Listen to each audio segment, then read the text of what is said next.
Hello and welcome to this online lecture. My name is Patty Kokish and today we're going to be going through materials to review for your midterm exam for your Math 200 class.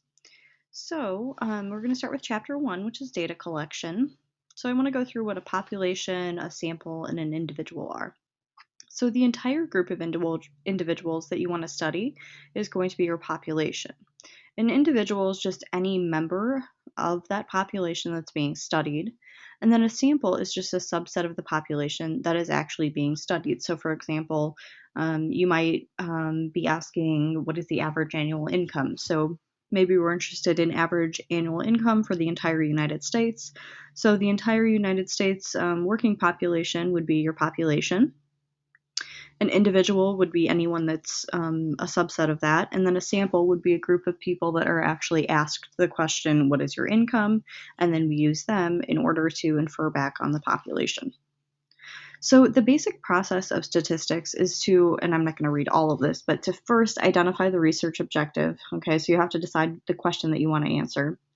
And then you need to collect the data, okay? We typically can't gain access to an entire population because it's really, really expensive. So that's why we use samples, okay? And there are a bunch of different types of sampling that we can use, and it's really important that you do it correctly. Step 3 is to describe the data. So we obtain descriptive statistics like mean, median, mode, range, standard deviation, quartiles, that kind of thing. And then we, lastly, we perform inference. So we apply some of the techniques that we've learned in this book in order to basically take information from a sample and put it back onto the population and report it with a level of kind of reliability. Okay, so one thing I want to talk about here is the difference between qualitative or categorical variables. Qualitative and categorical, and then we're going to talk about quantitative. So qualitative and categorical are just interchangeable words, and they just allow for the classification of individuals based on some kind of characteristic. Quantitative variables are going to be numeric measures of individuals, and you can do arithmetic operations with them, like adding, subtracting, that kind of thing. And then the values, when you add and subtract or multiply, divide, whatever it might be, should provide some kind of meaningful results. So let's look at these examples here. Let's classify each of the following variables from this study about eating habits as either qualitative or quantitative. So if we're talking about nationality, that's going to be qualitative because it has no number kind of associated with it, so therefore it has to be qualitative. Number of children is going to be numeric, which is quantitative. Household income is also quantitative. Level of education, that's going to be qualitative. So that's going to be things like some high school graduate, some college, bachelor's degree, master's degree, doctoral degree, something like that. Those would be different levels of education. And then daily intake of whole grains, that's going to be quantitative, okay? And one kind of important one that is not listed on here is like zip code, social security number, telephone number. Those are things that seem like they might be quantitative because they consist of numbers, but they're actually qualitative because adding and subtracting them and looking at the actual values makes kind of no logical sense. So we would consider things like that, like things that are numbers but aren't really addable or subtractable, are going to be qualitative. Now, a discrete variable is a specific type of quantitative variable, and it has a finite number of possible values or a countable number of possible values. And what we mean by countable is we could actually sit and count 0, 1, 2, 3, and so on. And a continuous variable is going to be a quantitative variable that has an infinite number of possible values and really could be measured to any desired level of accuracy. Okay, so discrete we can count, continuous is, if you think about it on a number line, discrete is going to be just dots at 0, 1, 2, 3. Continuous is going to be an entire shaded number line. So if we look at these examples again, number of children is going to be discrete because we can count that. Household income is going to be continuous because we could kind of measure it to any desired level of accuracy. We could do whole dollars, but we could also do cents, anything like that. And then daily intake of whole grains is also going to be continuous because, again, we can measure it to any desired level of accuracy. Now we also have levels of measurement for variables. So after we kind of say that something is either qualitative or quantitative, and then we can say for quantitative whether it's discrete or continuous, for both types of variables we can give a level of measurement. So a nominal level of measurement is just one that kind of doesn't really allow for the variables to be ranked or ordered at all, but an ordinal level of measurement does allow some kind of order associated. Okay. Interval has the properties of the ordinal, but the differences in the values of the variable have a meaning. So, for example, a value of 0 in the interval level doesn't actually mean the absence of quantity, but it still means something. Arithmetic operations such as addition or subtraction can be formed on those types of variables.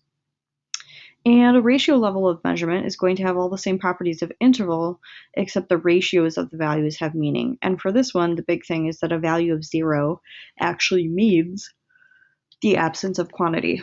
Okay, so for this last one, 0 actually means you have 0. Okay, for interval, 0 doesn't necessarily mean that. So if we take a look at these, number of snack and soft drink machines in the school. Again, we're talking about food consumption. That one's going to be ratio. So if we go back to our definitions really quickly, ratio, a value of 0 means 0. Okay, so if we have no snack machines in the vending machines at school, that means we have 0. Okay, so that's why it's ratio. Whether or not the school has a closed campus policy during lunch is going to be nominal. Okay, any yes/no questions like this are going to be nominal. Class rank is going to be ordinal because we have some kind of order associated. Freshman, sophomore, junior, senior has a pretty clear order associated with it. And then number of days per week a student eats a school lunch is also going to be ratio, because that answer could be 0 if a student doesn't eat lunch at school or doesn't eat school lunch at all, then that would just be 0 days per week. So one kind of thing to talk about is the difference between response and explanatory variables. Okay, so sorry, this text doesn't really go with what we're talking about, but response variables, what you basically want to figure out is how much varying the amount of the explanatory variable affects the value of the response. So the explanatory variable is used to explain the values for our response. So that's kind of the purpose of an explanatory and a response variable. So for example, if we were looking at cell phone usage and the risk of contracting a brain tumor, we would say that the level of cell phone usage would explain whether or not the person has a brain cancer or brain tumor. So level of cell phone usage would be the explanatory because it's explaining our response variable, which is whether or not someone has brain cancer. Now we have several types of different studies and experiments, that sort of thing. So let's first talk about what an observational study is. So an observational study just measures the value of a response variable without actually attempting to influence the value of either the response or the explanatory. So really, the researcher just kind of observes the behavior of individuals without trying to influence anything. So they just kind of observe what is already happening. But if a researcher is going to assign individuals to some kind of group, intentionally change values, and then record responses, then the researcher is conducting something called a designed experiment. Okay, so observational study means that we just observe what's already happening. Designed experiment, we're actually controlling some of the variables and intentionally changing things. Now, a census, you guys have probably all heard of this since the US has a census, and it's just the list of all individuals in a population along with certain characteristics. So the US Census is only taken every 10 years. It's very, very expensive to do and time consuming, and it's difficult to get people to respond. It takes a lot in order to get a census, and it's still you're never going to be able to actually ask everyone because there are certain, issues with non-response, that kind of thing. But that's what a census actually is. And then here are kind of the main types of sampling. So simple random sampling, this is an important one. This is kind of like names in a hat. That's sort of how you want to think about it. It's just random. Okay. 3 people were just randomly chosen, kind of no rhyme or reason to it. Stratified sampling means that we first split our group into strata, okay, which in this case looks like it's males and females, and then we take samples from each of those, okay. Systematic sampling would be something where if you're standing at a grocery store and asking every third customer whether or not they're satisfied. So you start with some certain customer and then you ask maybe every third, that's what this one is, or you could ask every fourth or whatever it might be. Now, cluster sampling groups people. This is oftentimes based on like geographic location. And then what they do is they take a random sample of the clusters to just ask like an entire cluster a question. Okay. So stratified and cluster are the two that people tend to get confused. What you want to keep in mind is that for cluster sampling, the entire cluster is taken and sampled. And for stratified sampling, you only look at a subset of each of your strata. Now, we're going to skip the systematic sampling one. Let's look at this experiment here and decide who are experimental units, treatments, that sort of thing. So the English department of a community college is considering adopting an online version of a freshman English course. And what they'd like to do is to compare the new online course with the traditional course.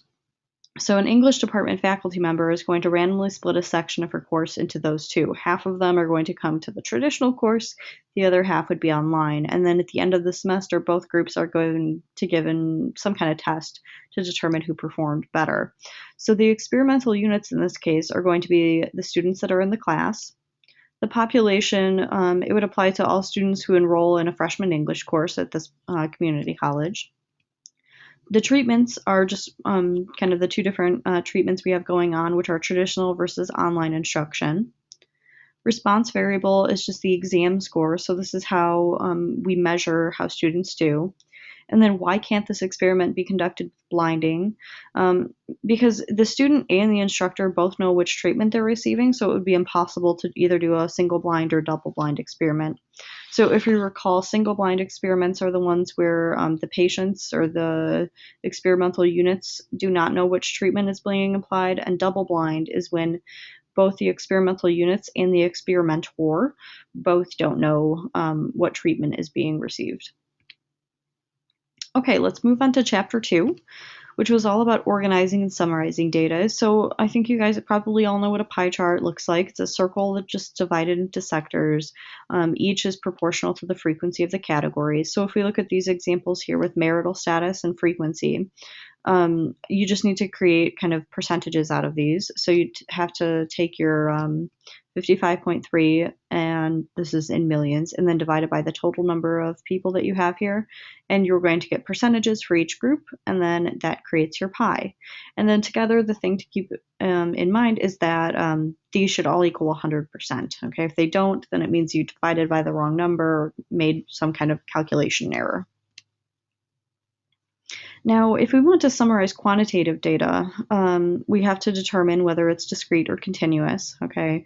And then if the values are discrete and there aren't very many, then the categories will actually be the observations, just like they are with qualitative data.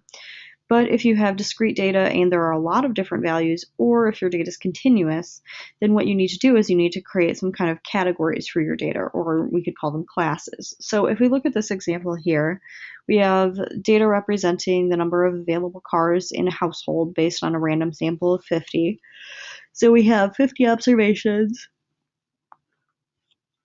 and we can see the number of cars that each of our 50 observations has at their household.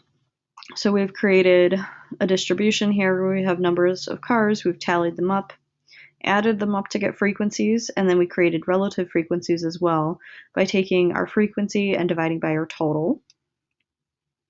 And so for this one, we don't have classes because the number of observations, there's just 0 through 5, it's continuous.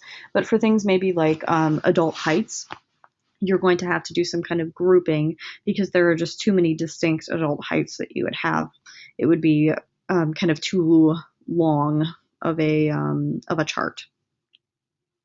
Now, a histogram is constructed by drawing rectangles for each class of our data, and then the height of each rectangle is going to correspond with the frequency, or you could say the relative frequency of the class, and then the width is going to be the same, and all of the rectangles are going to touch one another. So if we look back at this example, you can see here's an example of a histogram. We have number of cars along the bottom, frequencies here. We could also take a look at relative frequency. The basic shape would look exactly the same. Now, we also talked in this chapter about the shape of a distribution. So this one right here that kind of looks like a rectangle all the way across is called a uniform distribution, okay? And we talked about that a little more in chapter 7 as well. But this distribution is symmetric. The big one that we've spent a lot of time on so far is our bell-shaped distribution or our normal distribution, and this is also symmetric. So if you take the right-hand side, flip it across the middle, you're going to get basically the same shape on the left-hand side. This is a distribution of that looks like it's skewed right, okay, because you have a tail on the right. So wherever you have your tail, that's where the name comes from. So skewed right because it has a tail on the right. This one's skewed left because it has a tail on the left. So let's move on to chapter 3, which is numerically summarizing data. So there were a couple of measures of central tendency that we covered in this chapter. Mean, which basically all you have to do is just take all of your observations, add them up, and then divide by the number of numbers. And it's kind of interpreted as your center of gravity. You can use this when data is quantitative and the frequency distribution is roughly symmetric. Median, in order to find that, you have to arrange your data so that it's in ascending order, and then divide the data set in half. And the median really just divides the bottom 50% from the top 50% of the data. And then median could be used when the data is quantitative again, and the frequency distribution is either skewed left or skewed right. Now, mode is just the most frequent observation, and typically you would use this maybe for qualitative data, so for something where we can't give a numeric summary. Now, range is really easy as well. All you have to do is take the largest data value that you have and subtract the smallest data value, and that gives you your actual range for a variable. Population standard deviation is the square root of the sum of the squared deviations about the population mean divided by the number of observations in the population. So it's often represented by this lowercase Greek letter sigma, okay? And we also have a sample standard deviation, okay, and the main difference with this one is that we divide by n minus 1, where n is our sample size. So we still take the deviations around the mean, we square them, we divide by the number of observations, but when we have a sample, we divide by n minus 1 instead of large n, and we take the square root. N minus 1 is the degrees of freedom because the first n minus 1 observations have freedom to kind of be whatever value they wish, but that last value, the nth value, has no freedom at all. It has to be whatever value forces the sum of the deviations about the mean to equal 0. Okay, so it's kind of forced into one particular value. So if we look at this right here, computing the sample standard deviation, you probably, if you have technology available to you, like if you're using a graphing calculator, you probably want to learn how to do this in your graphing calculator. It will make your life much, much easier. So all you need to do is just list your observations here. This would be if you're doing it by hand, but again, when you're using technology, it's going to be much, much easier. You take your mean, which in this case was 22.3. That's what you get if you add these up and divide by 3. We subtract our means, and we square those deviations, and we add them all up. And then we divide that by the number of observations minus 1.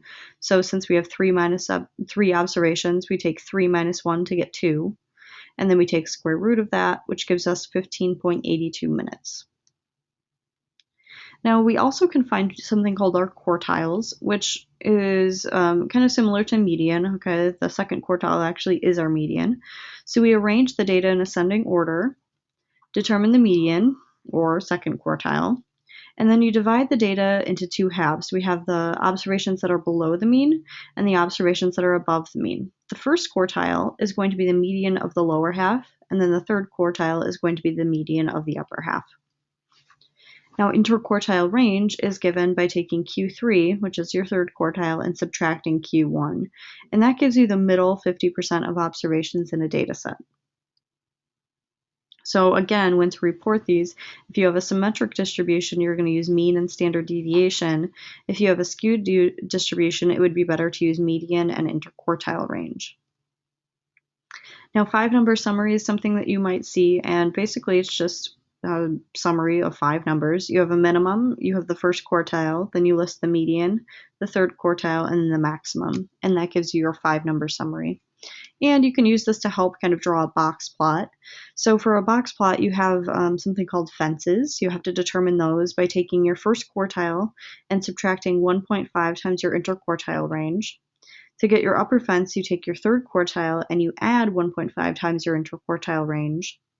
And your interquartile range is just going to be, again, Q3 minus Q1. That's the middle half of your observations. And then you draw a number line that's long enough to include the maximum and the minimum values. And then you insert vertical lines at the first quartile, the median, and the third quartile, and you make a box. You label the fences, and then you draw a line from Q1 to the smallest value that is larger than the lower fence, and then draw a line from Q3 to the largest data value that's still smaller than the lower fence. Those are going to be your whiskers. And then if you have any data values that are outside of your fences, so lower than your lower fence or higher than your upper fence, then you mark those with asterisks because they are outliers. So if we look at this example here, we have a minimum here, first quartile, median, third quartile, and a maximum. These are the whiskers. This is the actual box. And then you can see kind of the same thing here. But what we're looking at in this case is the shape of the distribution. So we can see with this one in the middle, this one is pretty clearly symmetric. Our tails look to be about the same. This one over here has a longer tail on the right, so that's skewed right. This one has a longer tail on the left, so it is skewed left.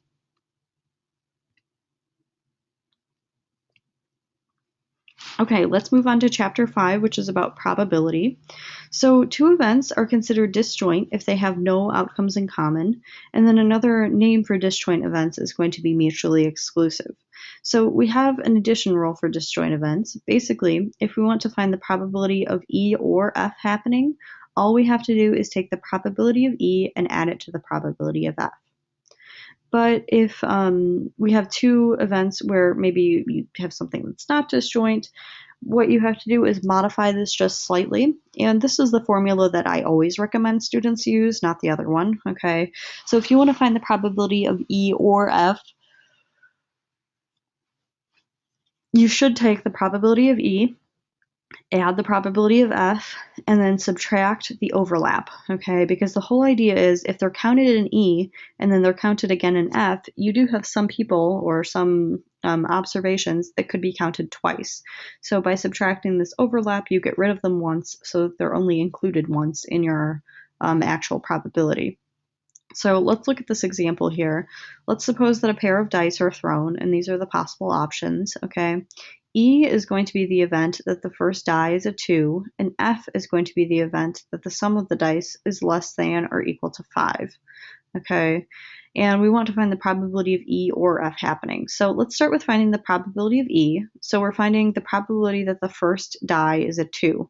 So if we look at this whole row right here, we have first die of 2, 2, 2, 2, 2, and 2, okay? So if you look, we have 6 observations like that out of 36 total, okay? So 6 out of 36, which reduces to 1 out of 6.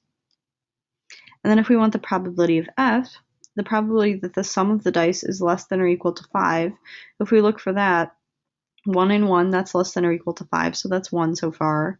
1 and 2, so that makes 2. 1 and 3 makes 3. 1 and 4 makes 4. 2 and 3, that one works, so that's 5. 2 and 2 makes 6. 2 and 1 makes 7.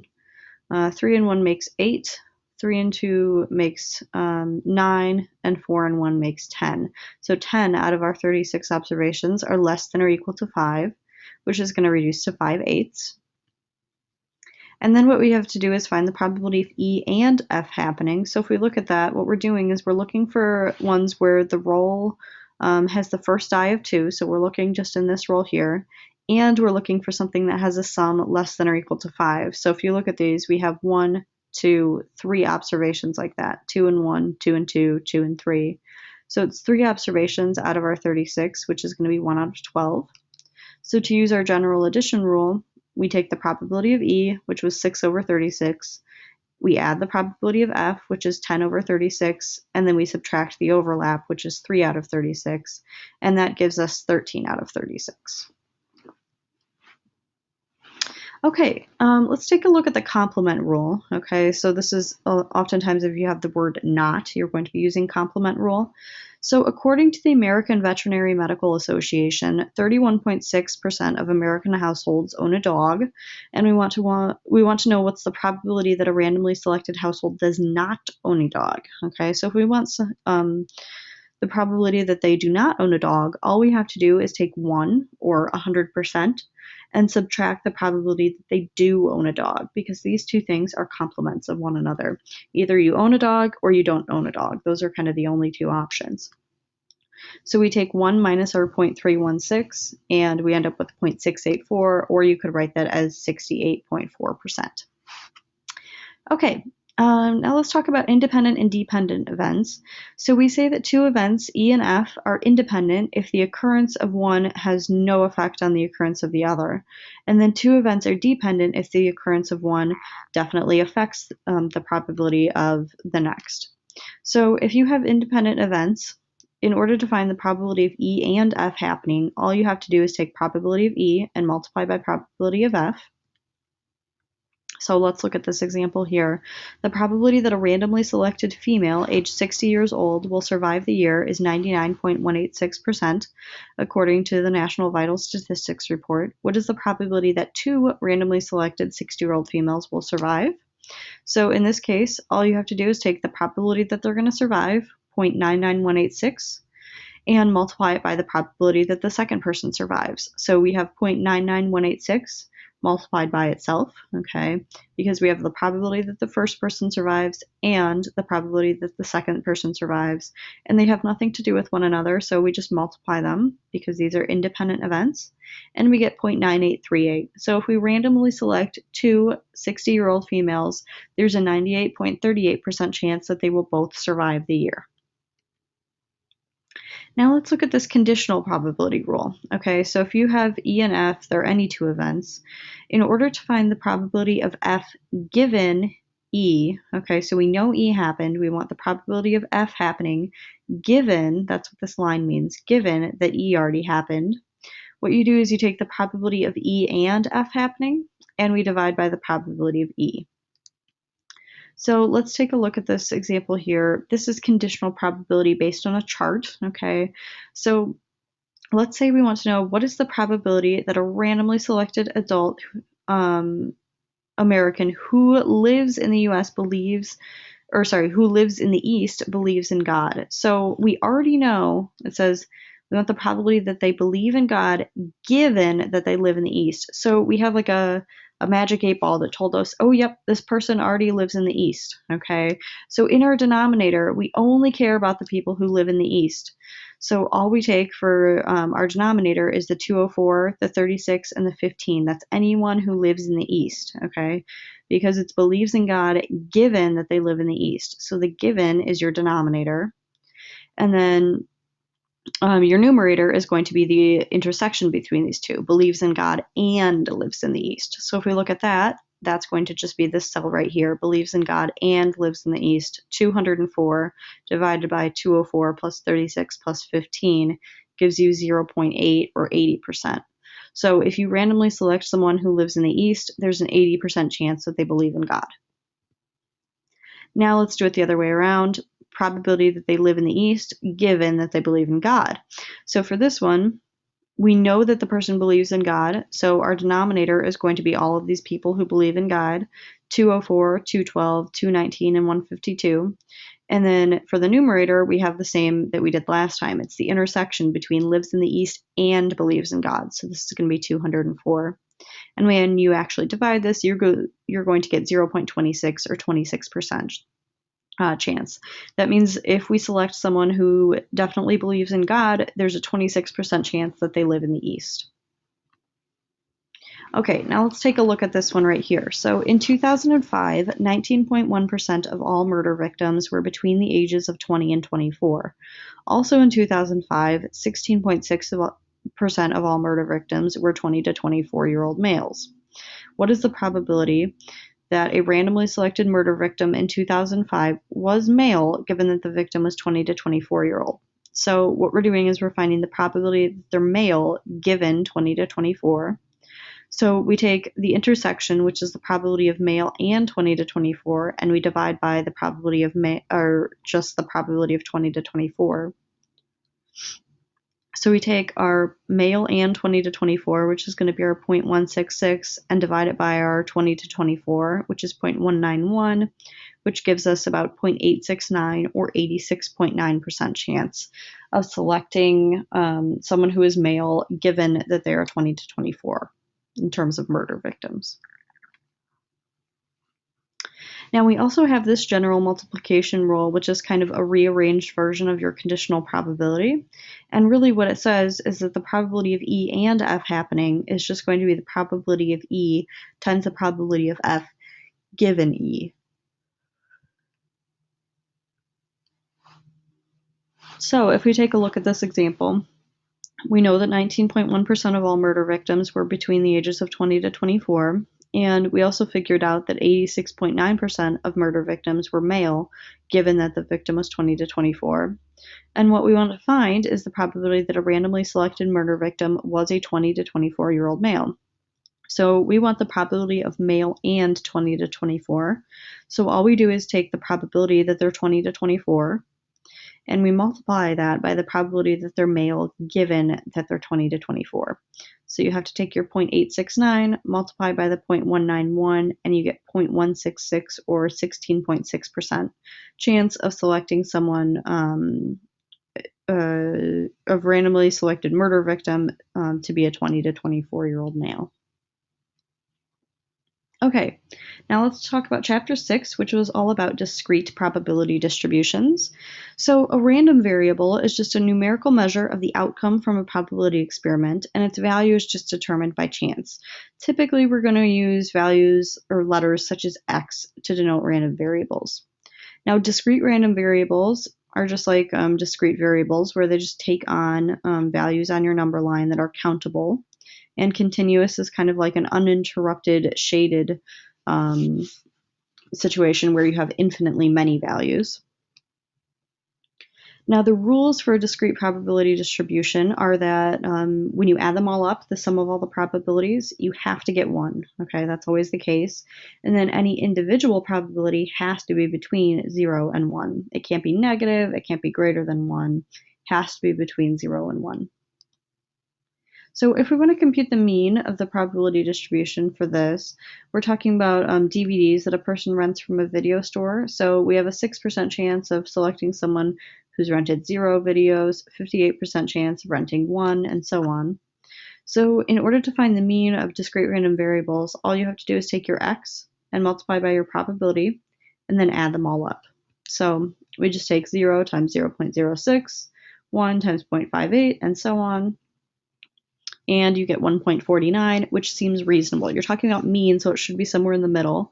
The largest two chunks are the 58% and the 22%, so it makes sense that our average is somewhere between 1 and 2. Next in Chapter 6, we talked about a binomial probability experiment. Now, a few things have to be true in order for something to be a binomial experiment. The experiment has to be performed a fixed number of times. And then we call each repetition, we call that the trial, okay, or one trial. Now, each of the trials have to be independent, meaning that the outcome of one is not going to affect the outcome of the other. And then for each trial, you have 2 mutually exclusive or disjoint outcomes. There's either a success or a failure, okay, so those are kind of the 2 options. And then the probability of success is going to be fixed for each trial of the experiment. So let's take a look at this. A player rolls a pair of fair die 10 times. The number X of 7s rolled is recorded. This one's going to be binomial. Okay, it doesn't run into any issues. Let's look at this one. The 11 largest airliners had an on-time percentage of 84.7% in November of 2001, according to Air Travel Consumer Report. And then in order to reassess or in order to assess reasons for delays, an official with the FAA randomly selects flights until she finds 10 that were not on time. And then the number of flights that need to be selected is recorded. This is not going to be binomial because there is not a fixed number of trials, okay? So not binomial because we have to continue to select until she finds 10 that were not on time, which could take any number of trials in order to get there. So it's not a fixed number, so that means it can't be binomial.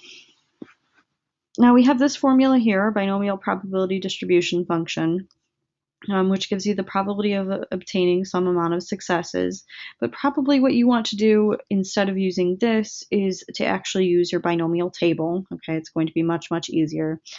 So let's take a look at this really quickly. According to the Experian Automotive, 35% of all car-owning households have 3 or more cars.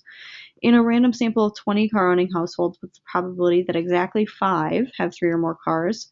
So what we're trying to find is the probability that we have 5. Okay, so you can use the formula that's on the previous page, but what I'd like you guys to do is turn to the back of your textbook, okay, and you're going to find your binomial table, and you want the exact table, okay, which comes before cumulative.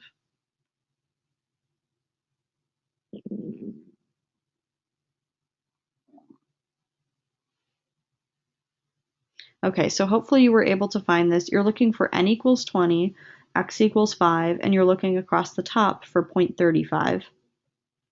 And if you find that value, it should be 0.1272 on that table. Now, if we want this one here, in a random sample of 20 car-owning households, what's the probability that less than 4 have 3 or more cars? So we're trying to find the probability that x is less than 4. So we need to think about this for a minute, because we always want to write this with an equals to sign, okay? So really, this is equivalent to saying that the probability that x is less than or equal to 3, okay? So we can do this one of two ways. We could find probabilities for 0, 1, 2, and 3 and add them all up. Or you can look on your cumulative table, which is the next table in the back of your book, for cumulative binomial. N equals 20, p is still 0.35, but now you're looking for x equals 3 along the side, and that gives you a cumulative value. And if you find that, you should get 0.0444. Now, if you wanted the probability that at least 4 have 3 or more cars, what you're trying to find is the probability that x is greater than or equal to 4. And we can actually use the complement rule for this, okay? Because on our binomial table, we don't have greater than or equal to. We have equal to, and we have less than or equal to. So what we really need to do is take 1 minus the probability that x is less than or equal to 3 for this one. So if you look up the probability that x is less than or equal to 3, which was actually the calculation that we did on the last slide, it's 0.0444. You just take 1 minus that because we're using our complement rule, and you get 0.9556. Now, the mean or expected value and standard deviation of a binomial random variable are given by these formulas here. So in order to find the mean, you just take number of observations, number of trials, n, times p, which is the probability of success, and that gives you your mu. And you get your sigma by taking the square root of n, your number of trials, times p, which is the probability of success, times 1 minus p. So let's look at this example here. Again, 35% of all car-owning households have 3 or more cars. We're going to take a simple random sample of 400 cars. So in order to find the mean, all we have to do is take 400 times 0.35, and we get 140. So that's how many cars, or how many households we would have expected to have 3 or more cars. And then to get the standard deviation, we take 400 times 0.35 times 1 minus 0.35. We multiply those, and we take square root, and we get 9.54 households for our standard deviation. Now, in Chapter 7, we're going to talk about the normal probability distribution. So in Chapter 6, we talked about discrete distributions. And in Chapter 7, we're talking about continuous distributions. So one kind of big thing in this chapter is being able to find a z-score and understand what to do with it. So z-scores are calculated by taking whatever you're interested in, okay, your data item, and subtracting your mean, and then dividing that by your standard deviation. Now, z-scores are going to be normally distributed. The mean is going to be 0, and the standard deviation is 1. So the random variable z is said to have the standard normal distribution. So if we look at IQ scores, They can be modeled with a normal distribution with a mean of 100 and a standard deviation of 15. So if we want to find a z-score for someone who has an IQ of 120, all we do is we take what we're interested in, which is our 120, we subtract our mean, which is 100, and divide by 15, and we get 1.33. That means that an individual who has an IQ score of 120 is 1.33 standard deviations above the mean. And then all we need to do is we need to look on our standard normal table, or you can use technology to do this. But if you look on your standard normal table, you go to 1.3 here and over to 0.03 here. 1.3 is from these first two digits. The 0.03 is this last digit, and you get 0.9082. So what you're actually saying here is that someone who has an IQ score of 120 has an IQ score that is higher than 90.82% of people. So if we take a look at this on a picture, here's our 120, here's our mean at 100. This blue shaded area is 0.9082, so that means 90.82% of individuals have an IQ score less than 120. And then to get anything to the right over here, we would just take 1 minus, which is 0.0918. So only about 9% of people scored higher than 120. So the basic problems that you can have are if you want to find the area to the left of something, you just shade the area to the left, calculate z-score, look it up on table, and you're done with it. If you want to find the area to the right, you shade the area to the right. Again, you calculate z-score, but this time you take 1 minus the table value. So if you're shading to the right, if you're finding greater than, you take 1 minus the table value. And you can also be asked to find the area in between, which just means that you have to calculate two different z-scores. So you calculate both z-scores, you look them both up on the table, and then you subtract in such a way that you have a positive answer. Now, normal probability plots just plot observed data versus the normal scores. Now, normal scores are the expected z-scores of the data value if the distribution is normal. So if we take a look at this right here, you should be able, again, to use technology to actually do this. But we have Old Faithful geysers eruption times, okay? And we've plotted them here, and you can see we have this kind of blue band of confidence. If you have data items that are outside of this band, then you're going to say that your data is not normally distributed. So since we have this red dot out here, the random variable is likely not normal. Now, we do have something called the normal approximation to the binomial, and this can be used if n times p times 1 minus p is at least 10. So what we can do is we can take something that's binomial, where the numbers are too large for our tables or too difficult to do by hand, and we can use a normal approximation to this.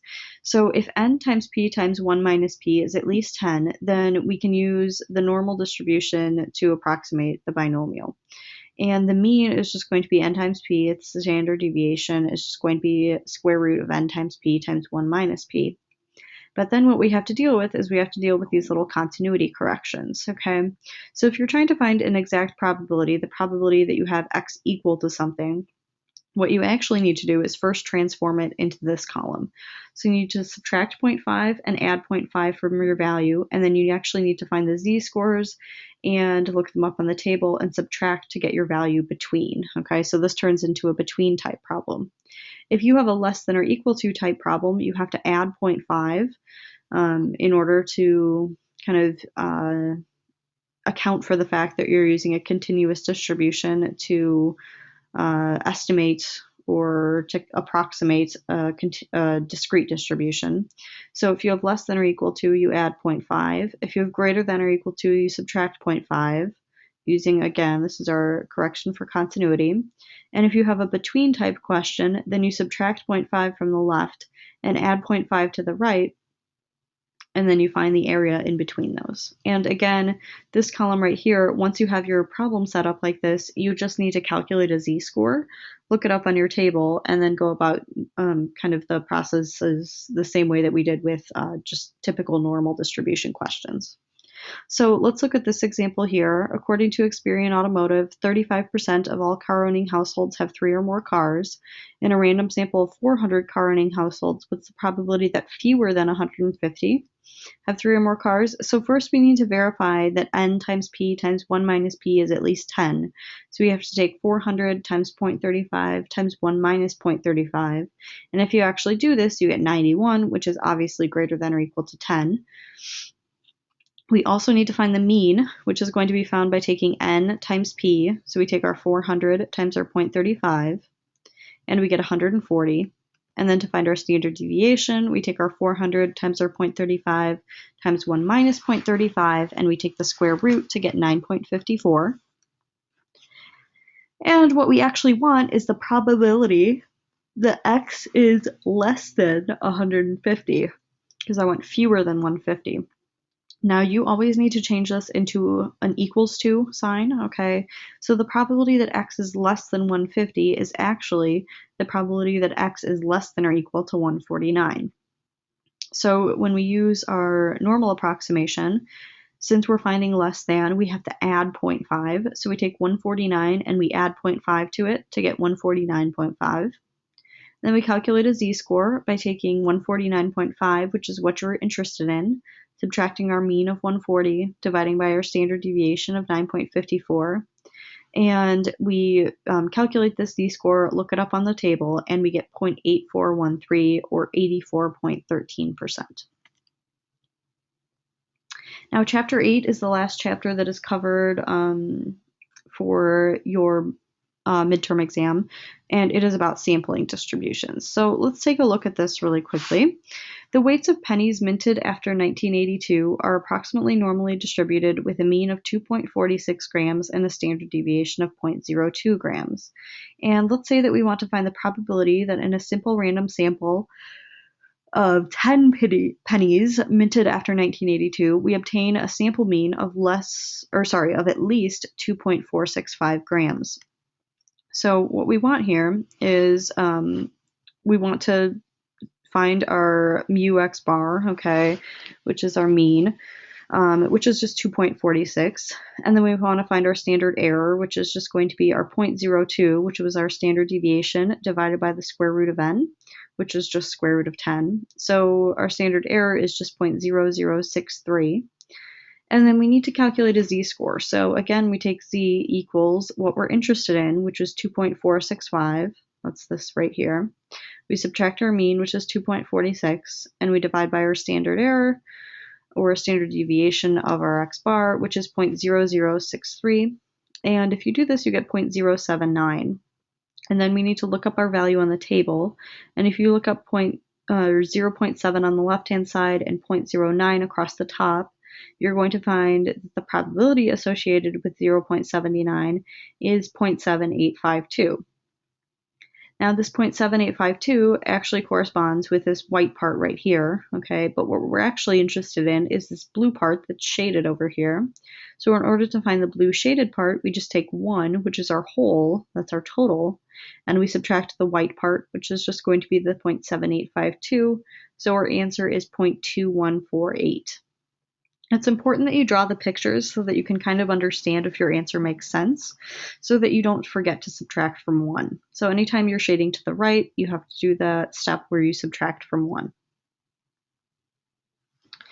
So a couple of key points. The mean of the sampling distribution is equal to the mean of the parent population, and the standard deviation of the sampling distribution is just found by taking sigma over square root of n, regardless of sample size. But one kind of important thing here is the central limit theorem, which tells us, that the shape of the distribution of the sample mean becomes approximately normal as sample size increases, regardless of the underlying shape of the distribution. So as we have larger and larger sample sizes, the distribution for our sample mean is going to become approximately normal, even if it doesn't come from a normal original shape.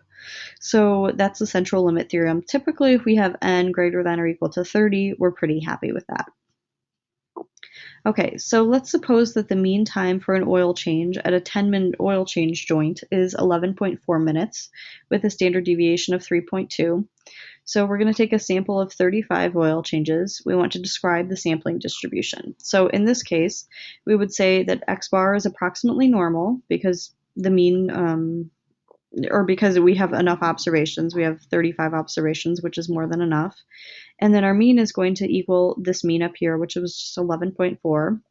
And the standard deviation is found by taking our 3.2 and dividing by the square root of n, which is square root of 35. And for that, you get 0.5409. So this is your mean, this is your standard deviation.